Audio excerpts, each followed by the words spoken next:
बिस्मिल्लाहिर्रहमानिर्रहीम। सर जी, मैंने आपको फर्स्ट डे क्या पढ़ाया था? टैक्स क्या होता है?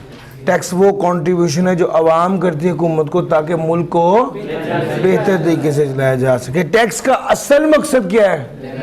रेवेन्यू। इसके अलावा इम्प्लीमेंटेशन ऑफ पॉलिसी। मेरे साथ अगर ईमानदारी से ध्यान से क्लास ध्यान से लेके चलोगे, साथ साथ पढ़ते रहोगे, इंशाल्लाह आपको क्लास में मैक्सिमम पार्ट मैं करवा के भेजूंगा।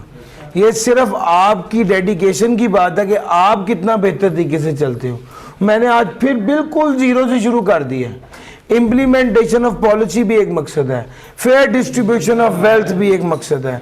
आप कहते हैं कि जनाब आप नॉन रेवेन्यू ऑब्जेक्टिव्स की बात बताएं, तो नॉन रेवेन्यू ऑब्जेक्टिव्स की जब हम बात करेंगे तो असल मकसद तो इकोनॉमिक और सोशल डेवलपमेंट है।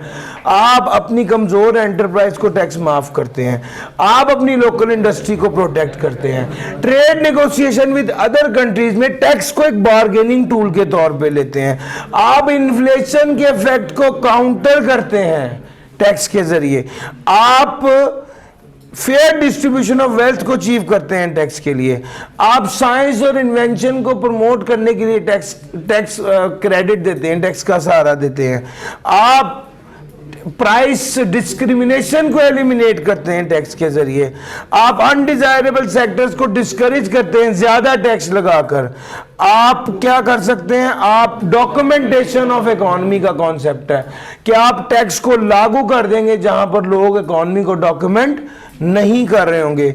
और लास्ट क्या था? रिसर्च और डेवलपमेंट वाले एरियाज में टैक्स क्रेडिट दिया जाता है। उसके बाद हमने बात की थी development tax as a mean of development, यानी टैक्स जो है वो डेवलपमेंट का जरिया कैसे हो सकता है? जब बिजनेसमैन को टैक्स इंसेंटिव दिया जाता है कि बिजनेसमैन क्या कर ले, बिजनेसमैन को टैक्स इंसेंटिव दिया जाता है कि बिजनेसमैन को कहता है आपको टैक्स माफ कर दिया जाएगा। बिजनेसमैन उससे खुश होकर क्या कर देता है? इन्वेस्टमेंट कर देता है। इन्वेस्टमेंट करेगा तो क्या होगा? किसी अंडर डेवलप्ड एरिया में नौकरियां भी मिलेंगी, मौके अपॉर्चुनिटीज भी मिलेंगी और उस इलाके में ओवरऑल खुशहाली भी आ जाएगी। फिर उसके बाद आप क्या कर सकते हैं? आप अमीर आदमी पे ज्यादा टैक्स लगाएं, गरीब आदमी पे कम टैक्स लगाएं, उसकी मदद करें। उसके अलावा लग्जरी आइटम पर टैक्स इंपोज करें, imposition of custom duty on import of luxury items. दूसरे नंबर पे item already manufactured in Pakistan. Sir ji, import of luxury item है और items already manufactured in Pakistan है। फिर उसके बाद है टैक्स क्रेडिट ऑन चैरिटी और donation to promote welfare activities. Sir ji, ये अगला पॉइंट है। जो इदारे चैरिटी का काम कर रहे हैं उनको टैक्स एग्जेम्पशन दे देना, और जो बंदा उन इदारों को डोनेशन दे रहा है उन्हें टैक्स क्रेडिट दे देना। और tax exemption for agro based project, agro based project को क्या देना? टैक्स एग्जेम्पशन, ताकि लोग ज्यादा से ज्यादा ज़राअत का काम करें। हमारे मुल्क में इतनी ज्यादा ज़मीन है और ज़रूरी ज़मीन है, लेकिन वो फालतू पड़ी है, इस्तेमाल नहीं हो रही। तो सर समझ आ रही है? सोसाइटियां ही बनती जा रही हैं। सर आगे चलते हैं भाई। Basics of taxation laws. अगर मैं टैक्स लॉज की बात करूं तो एडम स्मिथ जो है वो इकोनॉमिस्ट था, आपने इकोनॉमिक्स में पढ़ा होगा। बहरहाल एडम स्मिथ ने 4 बातें कही थी। पहली बात, टैक्स कितना लेना है, कितना देना है, इसका पक्का पता होना चाहिए लेने वाले और देने वाले दोनों को। टैक्स की पेमेंट का तरीका और वक्त कन्वीनियंट होना चाहिए। टैक्स सब लोगों के लिए एक जैसा लागू होना चाहिए। टैक्स को इकट्ठा करना इतना महंगा ना हो जाए कि टैक्स डिस्करेज हो जाए, टैक्स इतना ज्यादा ना हो जाए कि बिजनेस डिस्करेज हो जाए। हुई थी ये सारी बातें। फिर उसके बाद हमने बात की थी 3 तरह के प्रिंसिपल थे। पहला था बेनिफिट प्रिंसिपल। बेनिफिट प्रिंसिपल क्या कहता है? जो जितना बेनिफिट लेगा उसको उतना टैक्स अदा करना पड़ेगा। एबिलिटी टू पे प्रिंसिपल क्या कहता है? जिसकी जितनी हैसियत है वो उतना टैक्स अदा करे। और इक्वल डिस्ट्रीब्यूशन प्रिंसिपल क्या कहता है? सब लोग एक खास परसेंटेज के तहत सब लोग टैक्स अदा करें। जाहिर बात है जिसकी इनकम ज्यादा होगी वो ज्यादा टैक्स देगा, जिसकी इनकम कम होगी वो कम टैक्स देगा। सर जी, ये वाली बातें हो गई थी। तो फिर उसके बाद हमने काइंड्स ऑफ टैक्सेशन की बात की थी। और सबसे पहले हमने बात की थी इक्वल डिस्ट्रीब्यूशन प्रिंसिपल, यानी प्रोपोर्शनल इक्वल डिस्ट्रीब्यूशन प्रिंसिपल के तहत जो काइंड बनाई गई है उसे कहते हैं प्रोपोर्शनल या फ्लैट टैक्स। और वो ये कहता है कि अगर इनकम बढ़ेगी तो टैक्स रेट फिक्स, फ्लैट का मतलब क्या है, टैक्स रेट फिक्स रहेगा। इनकम बढ़ गई टैक्स बढ़ेगा, टैक्स रेट फिक्स रहेगा। दिस इज फ्लैट या प्रोपोर्शनल टैक्स। और कंपनीज इनकम टैक्स, ये जो कंपनीज का टैक्स है, कंपनीज इनकम टैक्स जो है इसकी एक एग्जांपल है।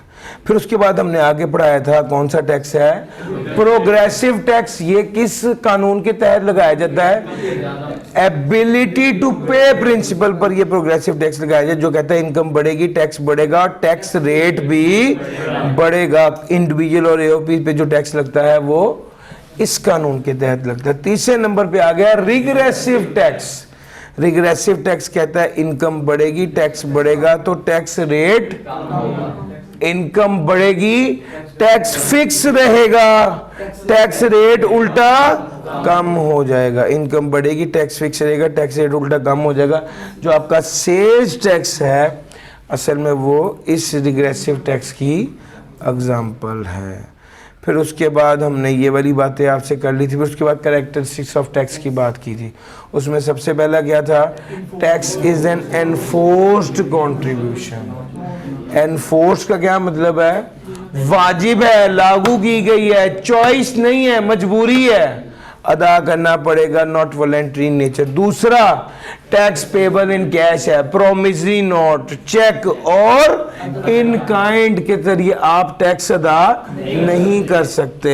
सर जी तीसरे मैंने इसकी एक एक की एग्जांपल दी हुई है। मुझे याद है मैंने इन काइंड को समझाने के लिए मोटरसाइकिल कहा था, मुझे याद है मैंने प्रोमिसरी नोट समझाने के लिए कहा था कि एक बंदा अपने लेटर हेड पर लिख देता, याद है ना सर जी। अब आप जब एक दिन से दूसरे दिन पढ़ रहे होते हैं तो दूसरे दिन टॉपिक सारा कवर करा रहे हो, लेकिन वो जो डिटेलिंग है एक एक लफ्ज की जो पिछले दिन थी वो तो ऑब्वियसली नहीं हो पाती, वरना उस पर तो फिर उतना ही टाइम लग जाएगा। सर जी अगली बात आ गई थी टैक्स किस पर लागू किया जाएगा, इनकम पर, ट्रांजैक्शन पर और प्रॉपर्टी पर। और कुछ टैक्सेस ऐसे हैं जो कि लागू किए जाते हैं एक्ट्स, राइट्स और प्रिविलेजेस पर। फिर उसके बाद आ गया tax is levied by the state which has jurisdiction over the person or property, that is only person, property, acts, rights or transaction within the jurisdiction of the taxing state are subject। Sir ji पहली तो बात ये कि tax लगना किस पर है, दूसरी बात है कि टैक्स लागू कौन कर सकता है। जिस टैक्स की एरिया ऑफ अथॉरिटी में आप आते होंगे, जिस टैक्स ऑफिस की, वो आप पर टैक्स लागू करेगा। और टैक्स का कानून कौन पास करता है, पार्लियामेंट ऑफ पाकिस्तान टैक्स का कानून पास करती है। टैक्स का पैसा इस्तेमाल कहाँ होता है, सिक्योरिटी के लिए, एजुकेशन के लिए, हेल्थ के लिए, इंफ्रास्ट्रक्चर के लिए, मेनली ये जगह होती हैं। Principle of sound taxation system, fiscal adequacy. Fiscal adequacy का मतलब है कि टैक्स इतना लागू किया जाए कि मुल्क के इखराजात पूरे होने के काबिल हो जाएं। टैक्स इतना लागू किया जाए कि मुल्क के इखराजात पूरे हो जाएं। मैं थोड़ा सा इसको एक्सप्लेन कर देता हूँ, इसके बाद आगे चलूँगा।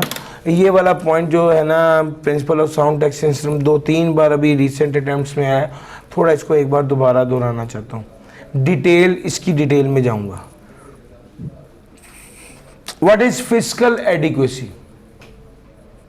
फिस्कल एडिक्वेसी का मतलब है माली तौर पर काफी होना। अच्छा, यानी इसको जब हम एक्सप्लेन करते हैं तो इस तरह से एक्सप्लेन कर सकते हैं कि यहां पर अक्सर जो स्टूडेंट आते हैं ना, घर से पैसे मंगवा रहे होते हैं और उनका सबसे पहला टारगेट ये होता है कि यार हम थोड़ा सा सेट हो जाए ना, तो सबसे पहला काम ये करेंगे कि इतने पैसे कमा लेंगे, कम से कम घर वालों को कह दें कि अब पैसे ना भेजो, हमारा काम चल रहा है। ये स्टेप 1 होता है। अच्छा, अब होता ये कि वो मिसाल के तौर पे वो होम ट्यूशन पढ़ाने लग जाते हैं। अब वो होम ट्यूशन पढ़ाते हैं और घर वालों को कह देते हैं कि अब आप पैसे ना भेजें, अल्लाह का शुक्र है मेरा निज़ाम चल रहा है। ये स्टेप 1 होता है। अब होता ही कि जैसे ही पेपर करीब आते हैं वो होम ट्यूशन छोड़ के पढ़ाई शुरू कर देते हैं, और जैसे ही पेपर ख़त्म होते हैं वो 2 की बजाय 4-5 जगहों पर पढ़ाने लग जाते हैं। यार मेरा पॉइंट समझ आ रहा है? बिल्कुल ऐसे ही मुल्क का भी हिसाब होता है। मुल्क को सबसे पहले मुल्क के पास इतने वसाइल हों, इतने पैसा टैक्स से इकट्ठा हो जाए कि हम जो है ना वो क्या कहते हैं अपने अखराजात, मुल्की अखराजात को पूरा कर सके। स्टेप 1। अगर कोई इमरजेंसी सूरत हाल आ गई, कोई मुश्किल आ गई, कोई डैम की जरूरत पड़ गई, कोई कर्जा अदा करना पड़ गया, तो टैक्स का निज़ाम ऐसा होना चाहिए कि हम अपनी इनकम को बढ़ा लें ताकि वो पूरा कर सके, एक्सपेंड कर लें। ठीक हो गया। तीसरे नंबर पे वो कहता है टैक्स का निज़ाम ऐसा होना चाहिए कि अगर मुल्क को ज़रूरत नहीं है तो हम अपने रेवेन्यू को सुकेड़ लें, अवाम को रिलीफ दे दें, टैक्स माफ़ कर दें, टैक्स कम कर दें। यार मेरा पॉइंट समझ आ रहा है? This is fiscal adequacy. जल्दी से अब एक बार पढ़ें, इसमें असल में 3 बातें हैं। पहली बात, टैक्स से खर्चे पूरे हों। दूसरी बात, अगर एक्सपेंशन करनी पड़े तो वो कर सकें। तीसरी बात, अगर सुकेड़ कॉन्ट्रैक्शन करनी पड़े तो वो कर सकें। प्लीज़ पढ़िएगा इसको। टैक्स जो लागू किया जाता है वो एबिलिटी टू पे प्रिंसिपल पर होना चाहिए। सेकंड पॉइंट है थ्योरेटिकल जस्टिस। ये एडमिनिस्ट्रेटिव फिजिबिलिटी में 4 बातें उसने कही। 3 बातें हमने आपको एडम स्मिथ में ऑलरेडी पढ़ा दी थी। एक ये कि tax should be clear and plain, दूसरा ये कि convenient as to time and manner, और तीसरा ये कि इतना ज़्यादा ना हो कि बिजनेस को डिस्करेज करे। एक नई बात थी और वो क्या थी? Enforceable by the adequate and well trained public officials.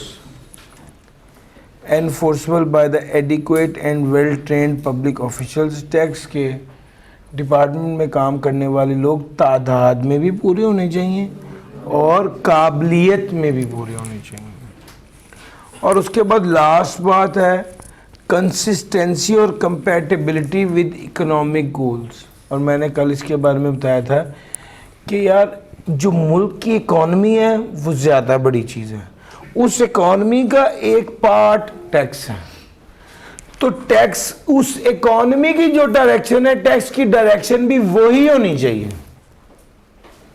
अगर टैक्स लॉ जो है वो कंसिस्टेंट होने चाहिए आपके इकोनॉमिक गोल्स और प्रोग्राम्स के साथ, ख़ास तौर पे वो वाले प्रोग्राम्स जो जिनका क्या ताल्लुक है, जिनका ताल्लुक है बुनियादी सहूलियात आवाम को पहुंचाने के हवाले से।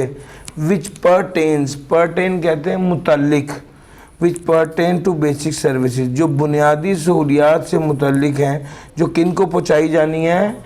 आवाम को पहुंचाई जानी है। सर ये था हमारा principle of sound taxation system. अब थोड़ा सा आगे चलेंगे और अब अगली मैं बात करने लगा हूं, that is direct tax. Sir direct tax क्या होता है? सर क्या जो पढ़ाया है क्या वो ग्रिप में आ गया है? शाबाश। डायरेक्ट टैक्स क्या होता है? डायरेक्ट टैक्स वो टैक्स होता है जो डायरेक्टली गवर्नमेंट को जमा करवाया जाता है। डायरेक्टली आवाम गवर्नमेंट को जमा कराती है। This is direct tax. जैसे इनकम टैक्स डायरेक्ट टैक्स है, कॉर्पोरेट टैक्स डायरेक्ट टैक्स है, वेल्थ टैक्स डायरेक्ट टैक्स है। ये वो वाला टैक्स है जो आवाम डायरेक्टली गवर्नमेंट को जमा करवाती है। Are taxes that are directly paid to the government by the tax pair.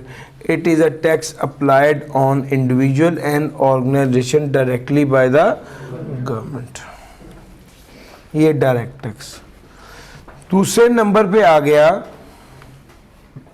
अच्छा अब डायरेक्ट टैक्स में की एग्जांपल कौन सी है? Income tax.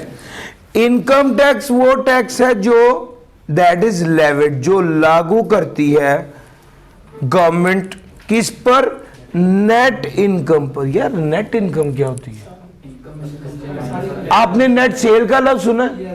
उससे क्या मुराद होता है? सेल में से सेल रिटर्न लेस करने के बाद, सेल में से नेट परचेज क्या है? नेट एसेट क्या है? एसेट में से इसी तरह नेट इनकम क्या है? इनकम में से एक्सपेंस। यार मेरा पॉइंट समझ गए हो? इसको ऐसे कह लीजिए कि जो ऑपोजिट वाला है उसको लेस करने के बाद जो बचता है वो कहता है टैक्स लागू किया जाएगा इनकम में से खर्चे लेस करने के बाद जो नेट इनकम बचेगी उस पर। earned during a tax year computed by applying the specified tax rate as applicable to respective taxpayer। Tax लागू किया जाएगा on the net income of taxpayer earned during a tax year computed by applying the specified tax rate as applicable to respective taxpayer। Income is classified in the following heads. और income किस किस head में होती है? Salary में, property में, business में, capital gain में, other source. Salary, property, business, capital gain and income from other source.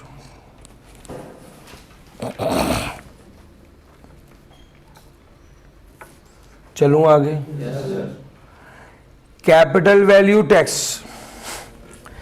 Capital value tax is levied on different transactions such as a transfer of immovable property या transfer of rights।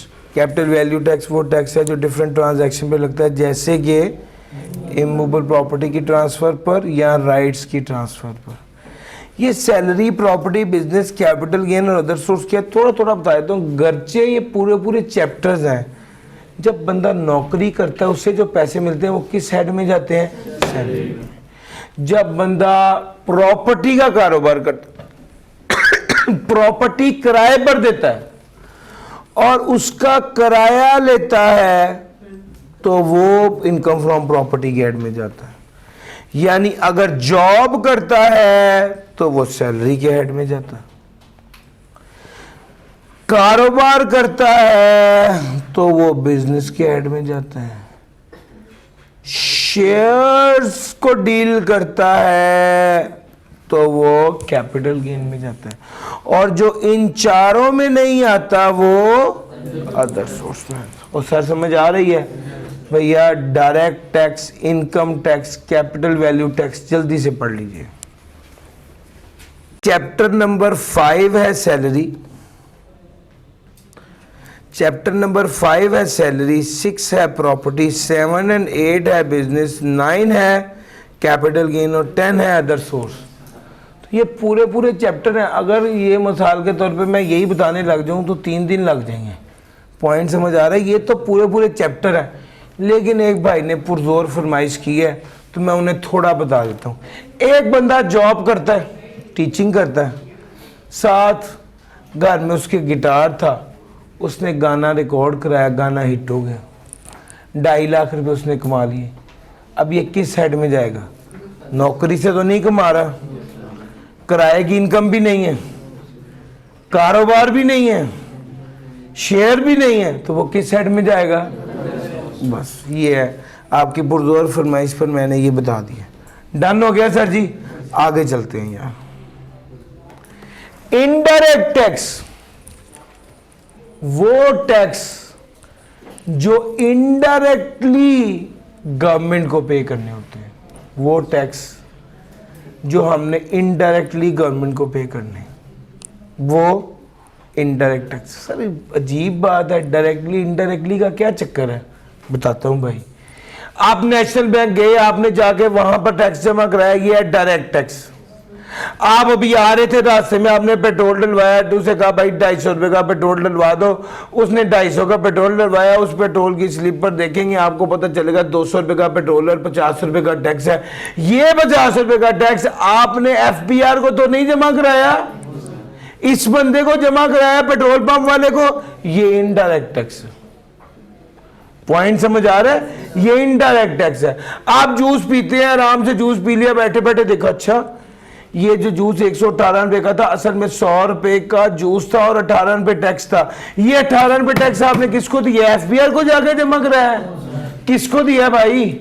उस दुकानदार को दिया है। ये 18 रुपए का टैक्स आप डायरेक्टली FBR को नहीं जमा करवा रहे, ये इनडायरेक्ट टैक्स है। जबकि इनकम पर जो टैक्स होता है आपको डायरेक्टली FBR को जमा करवाना पड़ता है, ये डायरेक्ट टैक्स है। फर्क समझ में आया सर? ये बात है। Indirect tax is a tax collected by intermediary. Intermediary कौन होता है? दरमियान वाला बंदा। जैसे एक लड़की वाले हैं, एक लड़के वाले हैं, दरमियान में आंटी होती है रिश्ता कराने वाली, ये इंटरमीडियरी होती है। और सर समझ आ रही है? इंटरमीडियरी जो के टैक्स पेयर का टैक्स लेता है और FBR को जमा करवाता है, ये है इंटरमीडियरी। और अल्टीमेटली हु बेयर्स द, अब देखना जो टैक्स लगा। अच्छा 118 रुपये का जूस आपने खरीदा, 100 रुपये का जूस था और 18 रुपये टैक्स था। ये 18 रुपये का बोझ अल्टीमेटली किसने उठाया है? जिसने जूस पिया है। जिसने जूस पिया है टैक्स भी तो वही दे रहा है ना। दुकानदार ने तो आपसे टैक्स लेकर आगे जमा करा देना है, तो दुकानदार को तो मसला नहीं है, मसला तो आपको है। और मेरा पॉइंट समझ आ रहा है? वो कहता है ये वो बंदा है जो अल्टीमेटली उस टैक्स का इकोनॉमिक बर्डन भी उठाता है, और ये इनडायरेक्ट टैक्स होता है। सर इनडायरेक्ट टैक्स कौन कौन से हैं? सबसे पहले आ गया कस्टम ड्यूटी। आपकी पाकिस्तान की बाउंड्री है, इस बाउंड्री के अंदर जो चीज लाई जाएगी या इस बाउंड्री में से जो चीज बाहर भेजी जाएगी उस पर जो टैक्स लगता है उसे कस्टम ड्यूटी बोलते हैं। सर टैक्स या ड्यूटी एक ही बात है। आपका दिल चाहता है आप टैक्स कहें, आपका दिल चाहता है आप प्यार से ड्यूटी कह दें, आपका दिल चाहता है आप टैरिफ कह दें, आपका दिल चाहता है आप लेवी कह दें। पॉइंट समझ आ रहा है? ये सारे मुख्तलिफ नाम है एक ही चीज के। सर समझ आ रही है?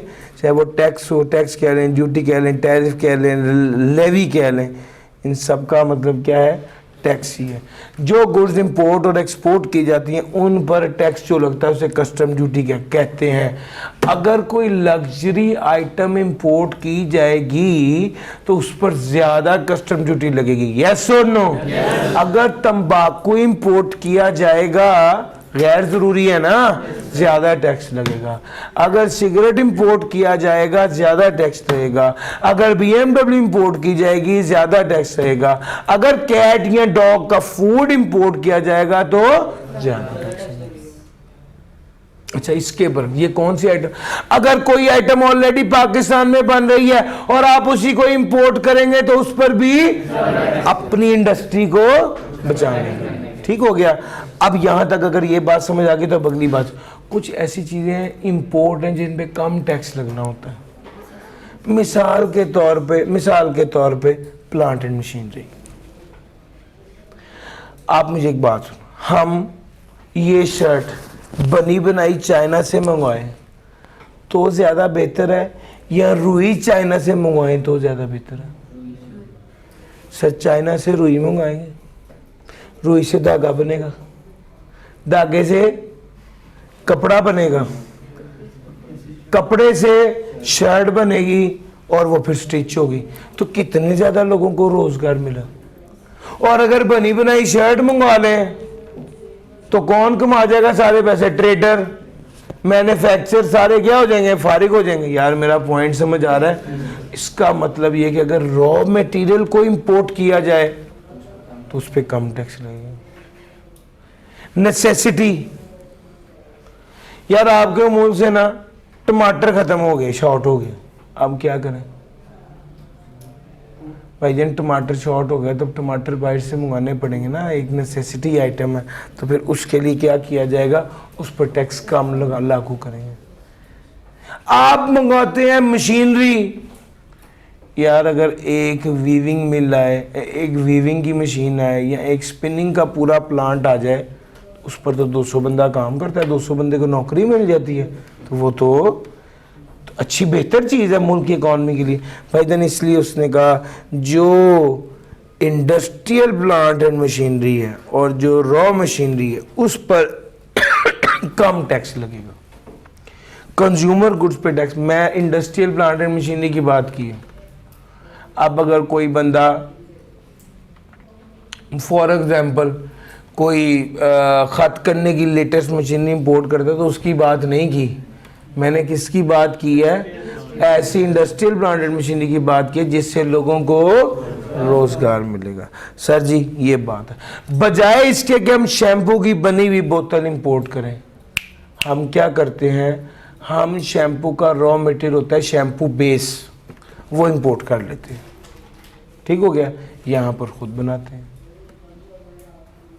तो रॉ मटेरियल इंपोर्ट करेंगे उस पर टैक्स कम लगेगा, प्लांट एंड मशीन इंपोर्ट करेंगे उस पर टैक्स कम लगेगा, दवाइयाँ इंपोर्ट करेंगे, ज़रूरी है ना सर, उस पर टैक्स कम लगेगा। तो भाई कस्टम ड्यूटी के बारे में तो ये वाली बात है, इनडायरेक्ट टैक्स क्या है और कस्टम ड्यूटी क्या है, जल्दी से एक बार रीड कर लीजिए। बात करने लगा सर, अगली बात करने लगा वो है federal excise duty. Federal excise duty ये कौन सी ड्यूटी होती है sir ji? Federal excise duty, it is levied on a limited number of goods manufactured and services provided in Pakistan. FED is charged on the basis of value or retail price. Some items are chargeable to FED on the basis of weight or quantity. Sir ji federal, पहली तो बात ये कि federal FED क्या है, federal excise duty limited number of goods जो है ना उस पर लगती है। इसने जैसे बताया टोबैको पे है, सिगरेट्स पे और सीमेंट्स पे है। It is levied on a limited number of goods manufactured and services provided in Pakistan. FED is charged on the basis of value or retail price. Some items are chargeable to FED on the basis of weight or quantity. Export are liable to 0% FED. Limited number of goods manufactured and services पर लगती है। FED is charged on the basis of value or retail price. FED limited number of goods पर लगती है, मैंने क्या बताया, tobacco तंबाकू पे, सिगरेट पे, सीमेंट पे और कुछ सर्विसेज पर भी लगती है। यहाँ पर नहीं लिखा हुआ लेकिन मैं आपको बताता चलूँ कि बैंकिंग सर्विसेज पर FED लगती है।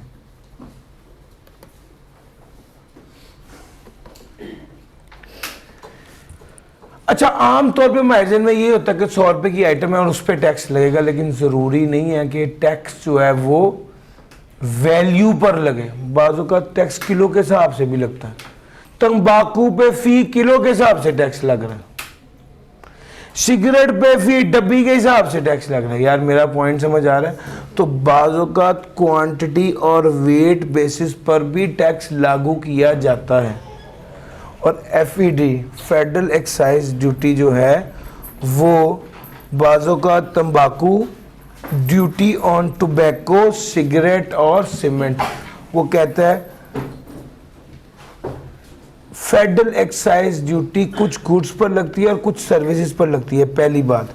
दूसरी बात यह कि फेडरल एक्साइज ड्यूटी किस बेस पर लगती है, वो कहते हैं फेडरल एक्साइज ड्यूटी वैल्यू की बेस पर भी लग सकती है, फेडरल एक्साइज ड्यूटी क्वांटिटी की बेस पर भी लग सकती है, नंबर्स पर भी लग सकती है, फेडरल एक्साइज ड्यूटी वेट की बेस पर भी लग सकती है। और सर मेरा पॉइंट समझ आ रहा है? तो FED क्वांटिटी की बेस पर भी लग सकती है, वेट की बेस पर भी लग सकती है, वैल्यू की बेस पर भी लग सकती है। ड्यूटी ऑन और एक्सपोर्ट पर एफईडी नहीं लगती। एक्सपोर्ट पर एफईडी कितना होता है? 0%। क्या सर एफईडी इससे ज्यादा हमने पढ़ना है? The answer is no. FED इंशाल्लाह कब पढ़ेंगे?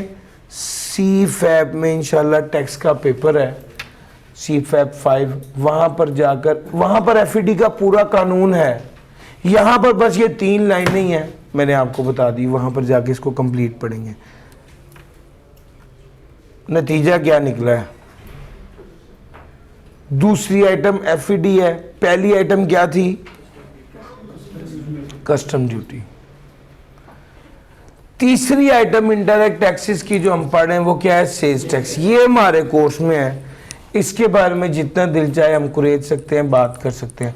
Sales tax is the tax levied. जाहिरन लगता है कि ये टैक्स लागू किया जाता है सिर्फ सेल्स पर, लेकिन सच बात यह कि ये सिर्फ सेल पर नहीं लगता, ये इंपोर्ट पर भी लगता है, ये एक्सपोर्ट पर भी लगता है, ये कंजम्पशन पर भी लगता है, ये प्रोडक्शन पर भी लगता है, ये मैन्युफैक्चरिंग पर भी लगता है।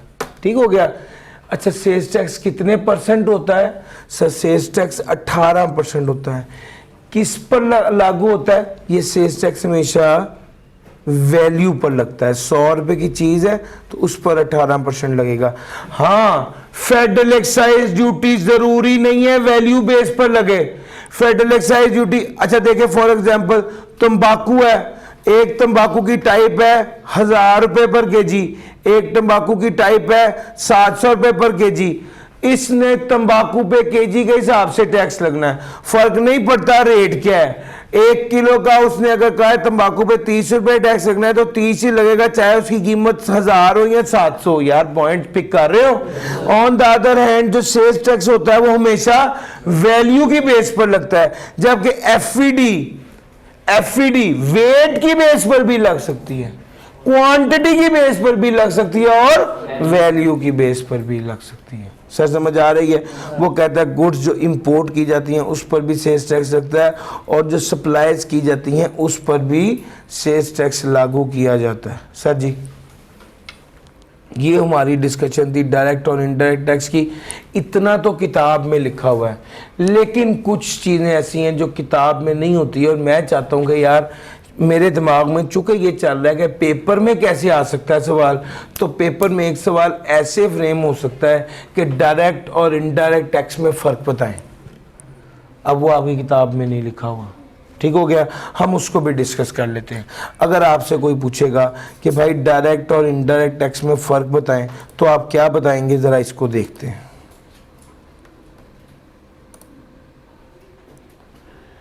बिस्मिल्लाह, इसको वापस ले आता हूँ।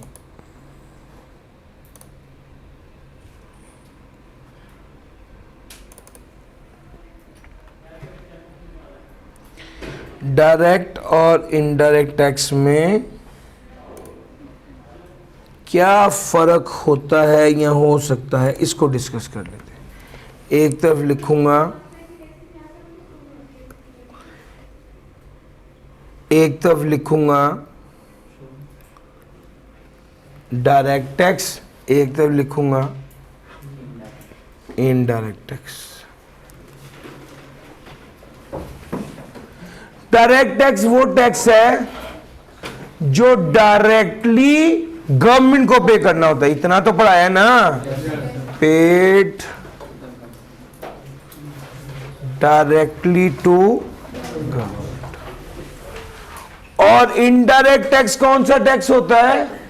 जो डायरेक्टली गवर्नमेंट को पे नहीं होता बल्कि इनडायरेक्टली गवर्नमेंट को पे किया जाता है through intermediary.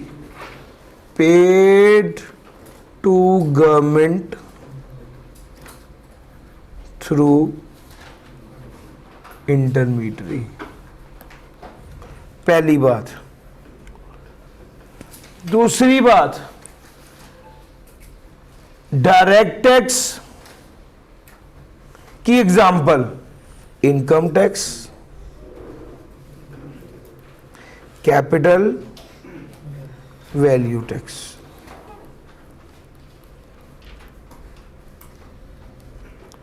Wealth indirect tax की एग्जांपल अभी बताया है, कस्टम ड्यूटी,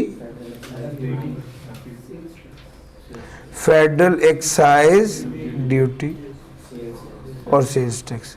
आज के बाद जब भी कोई एफईडी बोले तो आपको पता होना चाहिए कि ये फेडरल एक्साइज ड्यूटी की बात हो रही है। ठीक हो गया सर जी? दूसरी बात तो हमारी ये हो। तीसरी बात,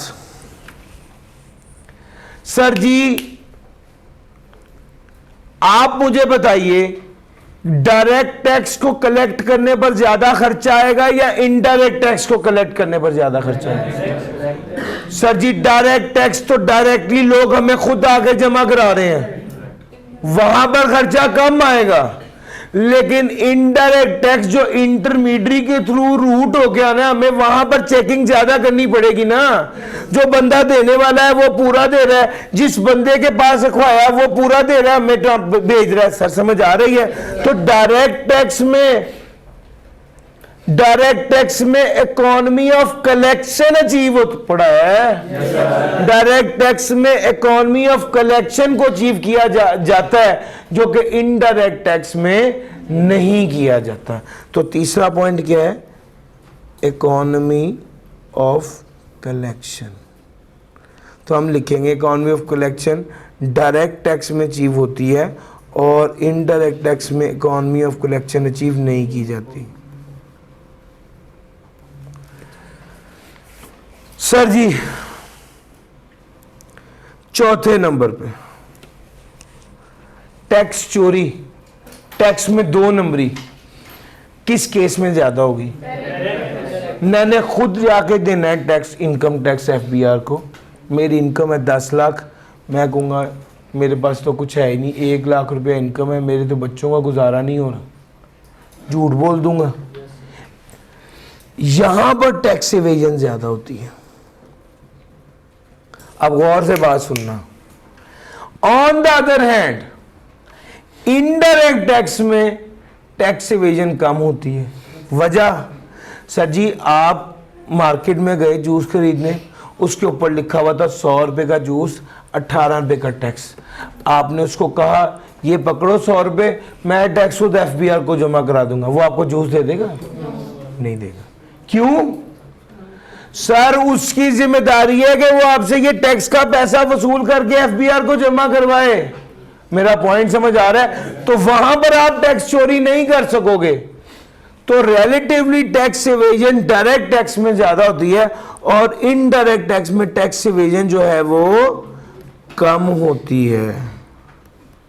सर वैसे तो ये 4 बातें भी बहुत हैं, अगर 4 नंबर का सवाल आ जाए, 5 का आ जाए तो ये मोर देन इनफ है। मैं आपको एक एडिशनल बात बता दूं, इनडायरेक्ट टैक्स की वजह से कीमत बढ़ जाती है and ultimately leads to inflation. Indirect tax causes inflation. Indirect tax जो है ये इन्फ्लेशन कॉज करती है। आपका सेल्स टैक्स आज 18% से बढ़ के 20% हो जाए तो वो जूस जो 118 का था कितने का हो जाएगा? अल्टीमेटली इनडायरेक्ट टैक्स की वजह से क्या हो जाता है? इन्फ्लेशन हो जाती है। जबकि डायरेक्ट टैक्स के केस में ऐसा कोई सीन नहीं है। डायरेक्ट टैक्स जो है उसका इन्फ्लेशन पे कोई इंपैक्ट नहीं होता।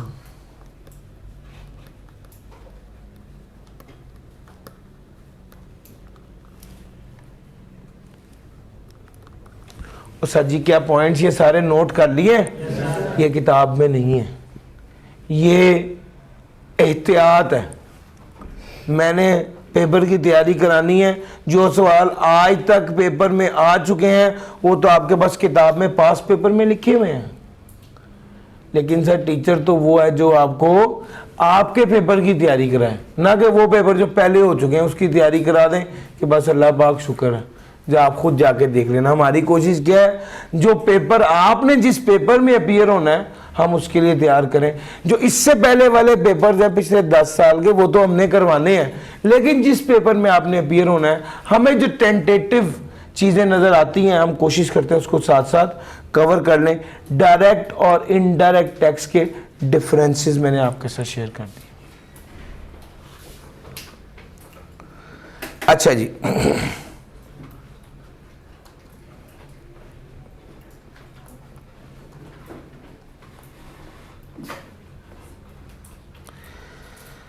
इसके बाद हमारा अगला जो एम है वो हम बात करेंगे। अब हमारा कोई टॉपिक रह तो नहीं गया दरमियान में? हमारी लास्ट जो डिस्कशन है वो चल रही है history of taxation in Pakistan. I cap की किताब में ये काफ़ी मुश्किल लिखा हुआ था, मैंने इसको समराइज करके ईयर वाइज टेबल बना दिया है ताकि आप लोगों को दस्ती याद हो जाए और पिक हो जाए। लो सर, पाकिस्तान में, इंडिया में, इससे पहले तो जब 47 से पहले चले जाएं तो ये सब इकट्ठा ही था ना, इंडिया, पाकिस्तान और बांग्लादेश। ये जो इंडो पाक का रीजन था इसमें कोई टैक्स होता ही नहीं था। 18 ये मुगल दौर में टैक्स का कॉन्सेप्ट नहीं था, इस्लामी हुकूमत थी, ज़कात खुम्स के उसके मुताबिक चलता था।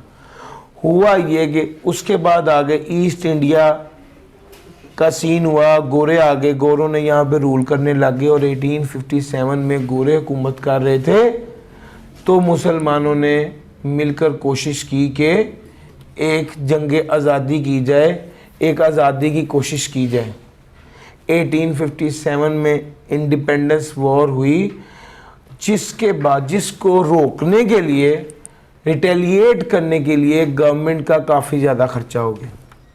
अब जब उनके पास ख़जाने में, रिज़र्व में पैसे नहीं रहे तो उन्होंने सोचा अब क्या करें। 1860 में फिर बिलाखिर उन्होंने एक पहली बार इनकम टैक्स का कानून बनाया जो इनकम टैक्स एक्ट 1860 था, अपने बजटरी डेफिसिट को कम करने के लिए। अच्छा, ये 1860 में बना है, लेकिन 1865 में क्या हो गया था? रिपील यानी मनसूख हो गया था। 1860 में बना था और 1865 में ये रिपील हो गया था, ख़त्म हो गया था। फिर उसके बाद 1886 में दोबारा इनकम टैक्स का एक कानून बनाया गया, लेकिन इस कानून की ख़ास बात ये थी कि ये सिर्फ ट्रेडर पे लगता था। अभी तो आप देखें ना, सैलरीड पर्सन पे भी टैक्स लगता है। उस वक़्त 1886 में वो सिर्फ कारोबारी बंदों पर लगता था, मैन्युफैक्चरर पर भी नहीं। जो लोग सामान माल लेते, खरीदते और बेचते थे उन पर लगता था। और पूरे इंडो पाक में नहीं, लिमिटेड सूबों में, जैसे बड़ी बड़ी जगहों पर जो ज़्यादा कमर्शियल जगह थी, सिर्फ उन जगहों पर टैक्स लगता था, और लगता भी सिर्फ किस पर था? ट्रेडर्स पर था। तो जी ये चल रहा था। ये 1886 वाला कानून जो है ये बना और ये चलने लग गया, इस पर अमल दरामद होता रहा। 1914 में आपकी वर्ल्ड वॉर 1 शुरू हो गई। अच्छा, अब वर्ल्ड वॉर 1 में जाहिर बात है पूरी दुनिया इन्वॉल्व हो गई, तो ये लोग भी इन हो गए। उस वक्त जो गवर्नमेंट थी यहाँ पर, जो हुकूमत कर रहे थे गोरे, इन्होंने क्या किया? इन्होंने जाहिर बात है ये भी इन्वॉल्व हुए, इनका भी खर्चा बड़ा हो गया। 1917 में फिर इन्होंने एक टैक्स लगाया जिसको कहा गया सुपर टैक्स। अच्छा, ये सुपर टैक्स कहता था जिसकी इनकम 50,000 से ज़्यादा है। 1917 का 50,000 कह रहा हूँ, आज का कम से कम 5 करोड़ रुपया। ठीक हो गया? वो कहते हैं ना, कुछ बड़े होते हैं, वो कोई 50 साल पुरानी बात कहें तो वो कहते हैं उस वक्त सोना इतने रुपये तोला सी। इस तरह की बातें जनरली होती हैं ना, तो वो आज का कम से कम 5 करोड़ रुपया। तो भैया उस वक्त 1917 में उन्होंने कहा हाँ, जिसकी इनकम इससे ज्यादा है उस पर टैक्स लगेगा, या जो undistributed profit of the company है उस पर टैक्स लगेगा। आपको पता है undistributed profit of the company क्या होता है? Retained earning. सर जी, अगर किसी बच्चे के जेहन में नहीं है तो मैं क्विक बता देता हूँ। सेल्स थी 100 रुपये की, कॉस्ट ऑफ गुड सोल्ड थी 30 रुपये, जीपी था 70 रुपये, एक्सपेंसेस थे 30 रुपये के, नेट प्रॉफिट कितना आ गया? 40 रुपये। जब ये वाला प्रॉफिट आ जाता है तो इसके बाद क्या किया जाता है? कुछ पैसा शेयर होल्डर को दे दिया जाता है, लेट से 20 रुपए शेयर होल्डर को दे दिए, और बाकी जो 20 रुपए बच गए ये री इन्वेस्ट, इसको कहा जाता है रिटेन्ड अर्निंग। वो अब सुनो, मैं इसको उर्दू में बताता हूं, वो प्रॉफिट जो डिस्ट्रीब्यूट नहीं किया शेयर होल्डर में उसको रिटेन्ड अर्निंग बोलते हैं ना।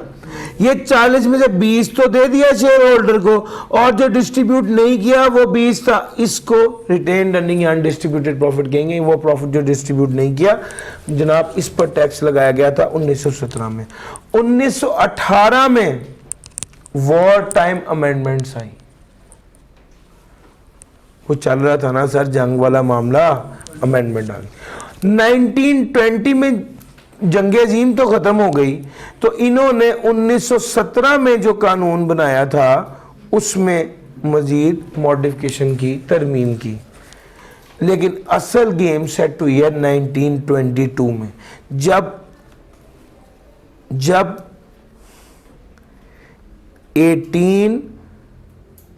1886 वाला लॉ प्लस 1917 वाला लॉ प्लस 1918 वाली चेंजेस प्लस 1920 वाली, ये सबको मर्ज करके उन्होंने एक ज़बरदस्त लॉ कानून बनाया जो इनकम टैक्स एक्ट 1922 का लॉ था। ये वाला जब कानून बन गया ना, फिर सुकून हो गया। ये बहुत अच्छा कानून था, चलता रहा। 1947 में बना पाकिस्तान। जब पाकिस्तान बना उस वक़्त भी हालात बहुत अच्छे नहीं थे, ठीक हो गया, मतलब ये तो ऐसा ही है तब से ही, लेकिन उस वक़्त भी हालात बहुत अच्छे नहीं थे। अच्छा, हुआ ये कि 1947 में चूँकि हालात भी बहुत अच्छे नहीं थे, तो इनके पास बहुत ज़्यादा टाइम नहीं था कि ये लॉ पर कानून, टैक्स के सिस्टम पर कानून करते। इन्होंने क्या कहा, इन्होंने कहा यार एक रेडीमेड कानून पड़ा हुआ है 1922 का, एज इट इज़ वही एडॉप्ट कर लेते हैं। जहाँ पर उन्होंने गोरे ने बनाया था, जहाँ पर उन्होंने कोई ऐसी चीज़ दिखी हुई है जो हमारे मुताबिक जो है वो अगेंस्ट इस्लाम है, उसको ख़त्म करके इसको अप्लाई कर देते हैं, इम्प्लीमेंट कर देते हैं। लो जनाब, 1979 में जाकर पाकिस्तान ने पहला कानून बनाया, यानी 47 से 79 तक 1922 का कानून ही विद नेसेसरी मॉडिफिकेशंस एडॉप्ट कर लिया था। और पहला कानून 1 जुलाई 1979 को बना और उसका नाम इनकम टैक्स ऑर्डिनेंस 1979 था। ये वाला कानून, और आम जबान में कहूँ तो ज़ियाउल हक के दौर में, 1979 में ज़ियाउल हक का दौर था, ज़ियाउल हक के दौर में ये वाला कानून लागू हुआ। फिर उसके बाद आ गया 2001, ये परवेज़ मुशर्रफ का दौर था। आप लोग में से ज़्यादातर लोग उस वक्त तक पैदा नहीं हुए थे। 2001 परवेज़ मुशर्रफ का दौर था, और उस दौर में एक नया कानून बनाया गया, इम्प्रूव्ड कानून बनाया गया, जो इनकम टैक्स ऑर्डिनेंस 2001 का कानून था,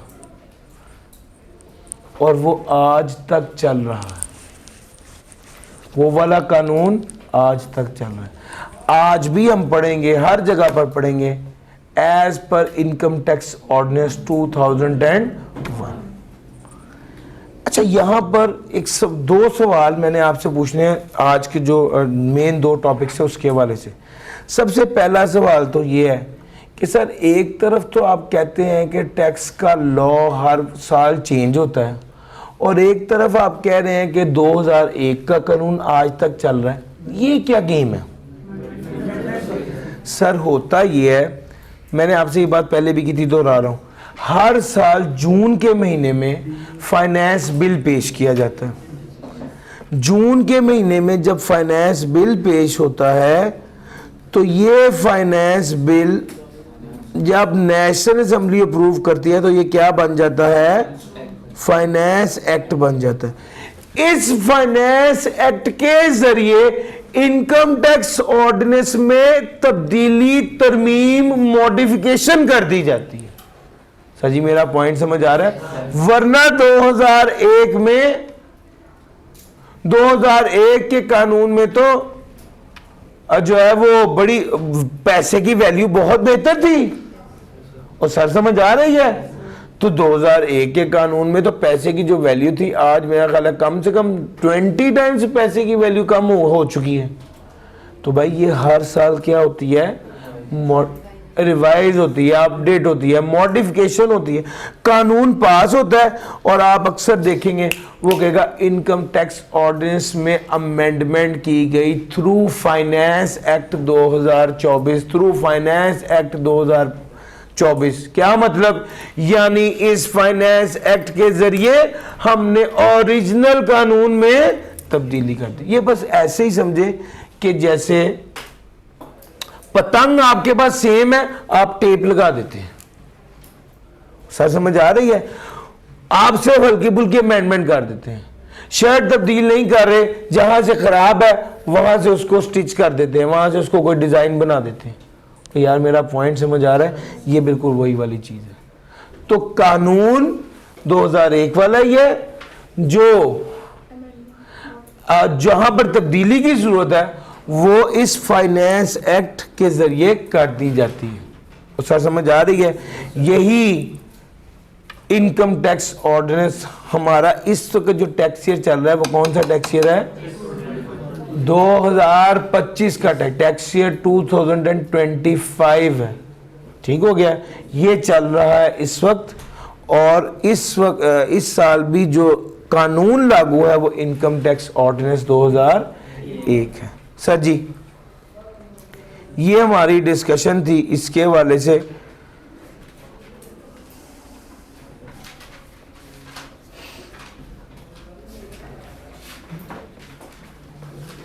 एक छोटा सा, अब कल इंशाल्लाह मैं आपको पास पेपर कराऊंगा और सैटरडे वाले दिन इसका टेस्ट होगा, चैप्टर नंबर 1 का। कल का दिन बुनियादी तौर पे आप इसको एक वो समझ लीजिए, एक तो कल संडे है, फ्राइडे है सॉरी, तो हमारी क्लास 1:15 तक चलेगी। 12:30 से 1:15 तक कल क्लास होगी और हमारी आम रूटीन में जो क्लास है वो फिर ऑनवर्ड्स आगे चलती रहेगी। सैटरडे वाले दिन क्लास टाइमिंग में टेस्ट होगा। कल आपकी एक होम असाइनमेंट आज की ये है कि आप जो हैं, कल मैं आपको एक क्विक रिकैप दे दूंगा। मैं पहले वीक में हम थोड़ा सा जो है ना वो काम हल्का इसलिए कर रहे होते हैं कि स्टूडेंट्स आ रहे होते हैं आहिस्ता आहिस्ता, तो मैं एक फुल फ्लेज कल के दिन में एक पूरे चैप्टर को रिकैप कर दूंगा, दोबारा समझा दूंगा, किसी का कोई पॉइंट हो वो क्लियर हो गया और फिर उसके बाद हम इसको थ्रू कर देंगे। सैटरडे वाले दिन टेस्ट होगा और टेस्ट के बाद मंडे वाले दिन इंशाल्लाह हम इनकम टैक्स शुरू करेंगे जो चैप्टर नंबर 4 है। डन हो गया? कल इंशाल्लाह आप में से जिन लोगों ने पढ़ा हुआ है कल इसको तैयार करके आइए। कल पास पेपर करेंगे, एक क्विक रिकैप होगा और उसके बाद इंशाल्लाह क्या कहते हैं सैटरडे वाले दिन टेस्ट और मंडे वाले दिन अगला चैप्टर। आज के लिए इतना ही था। थैंक यू जी, अल्लाह हाफिज।